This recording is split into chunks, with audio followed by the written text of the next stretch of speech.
Oi gente, sejam bem-vindos a mais um vídeo aqui no nosso canal. E no vídeo de hoje nós vamos falar sobre o filme Branca de Neve e os Sete Anões de 1937. E é claro, não se esqueça de se inscrever, curtir, compartilhar esse vídeo. E é isso, gente, roda a vinheta!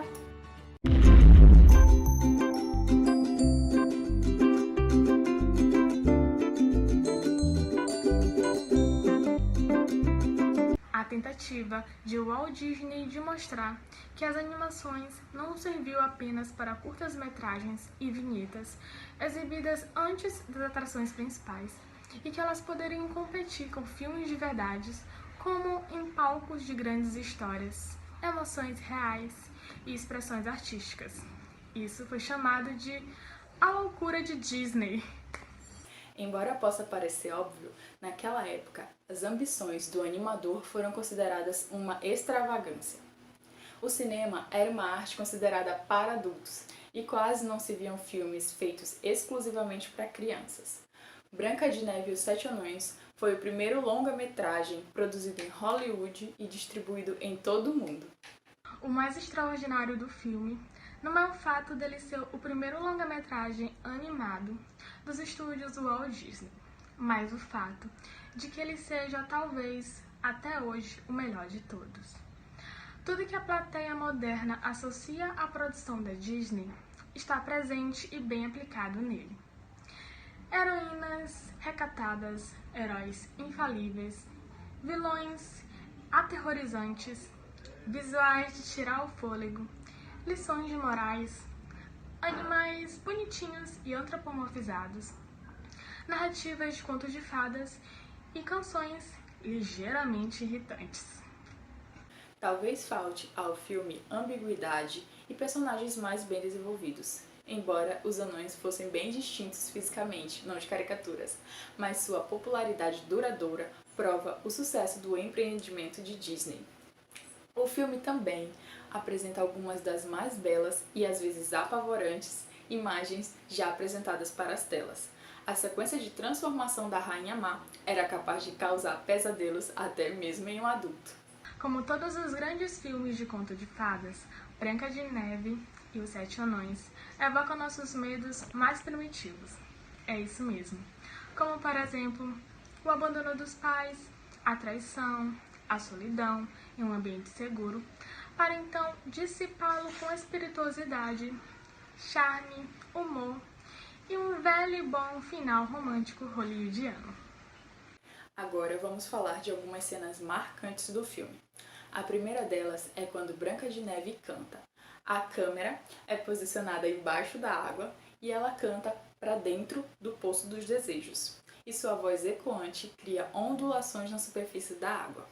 Com isso, a plateia teve seu primeiro vislumbre de como o cinema de animação consegue ser extraordinariamente original, nesta que é uma de suas sequências mais antigas. A segunda cena marcante é inspirada pelo cinema expressionista alemão e pela arte surrealista. Os animadores da Disney representaram a fuga da Branca de Neve através da floresta como um apavorante show de horrores, com as árvores ganhando vida e tentando agarrá-la. A terceira cena marcante é quando os anões cantam. Eu vou pra casa agora, eu vou pra casa agora, eu vou paratibum, eu vou pra casa agora, eu vou. Canções cativantes, desde o início, foram uma das bases do repertório da Disney. E essa marcha inesquecível, de letra repetitiva, melodia simples e refrão assobiado, vem sendo cantada por crianças de todo o mundo por quase um século. A quarta cena marcante é quando a bruxa má se disfarça de velha para tentar vender uma maçã envenenada para Branca de Neve. Daí a gente pode ver que uma das qualidades da Disney sempre foi equilibrar comédia com terror.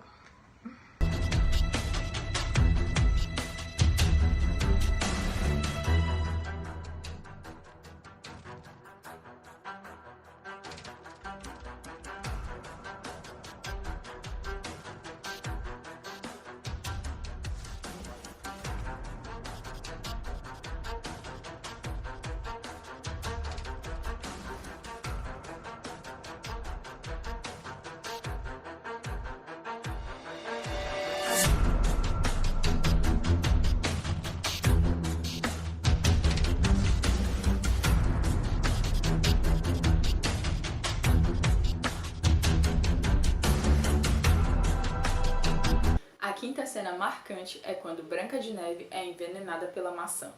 Os anões a colocam em um caixão de ouro, onde ela permanece até ser ressuscitada pelo beijo de seu verdadeiro amor. Pode ser um típico final feliz piegas hollywoodiano, mas as plateias da Grande Depressão adoraram. Em 1923, Walt Disney e o seu irmão Roy fundaram a Disney Brother Cartoon Studio, posteriormente Walt Disney Production. Em 1939, ganharam um Oscar honorário por Branca de Neve e os Sete Anões, uma estatueta de tamanho normal e 7 prêmios anões em miniatura. Disney lançou uma série de sucessos, entre eles Pinóquio, Dumbo, Bambi, Cinderela, Peter Pan e A Bela Adormecida. Disney morreu em 1966, depois de produzir Mowgli, o Menino Lobo, que foi lançado em 1967. E é isso, gente. Nós esperamos muito que vocês tenham gostado do vídeo. Não esqueçam de se inscrever no canal, de ativar o sininho da notificação, de curtir esse vídeo, de compartilhar com todo mundo que vocês conhecem, que vocês sabem que vão gostar desse tipo de vídeo e de todos os vídeos que a gente está postando no canal. Não esqueçam de comentar aqui embaixo, falar o que vocês estão achando do vídeo, sugestões para os próximos vídeos. Segue a gente nas redes sociais também. E a gente vai deixar aqui outras sugestões de vídeos. Se você gostou desse vídeo, essas sugestões vocês vão amar, tá bom? Um beijo e até a próxima. Tchau!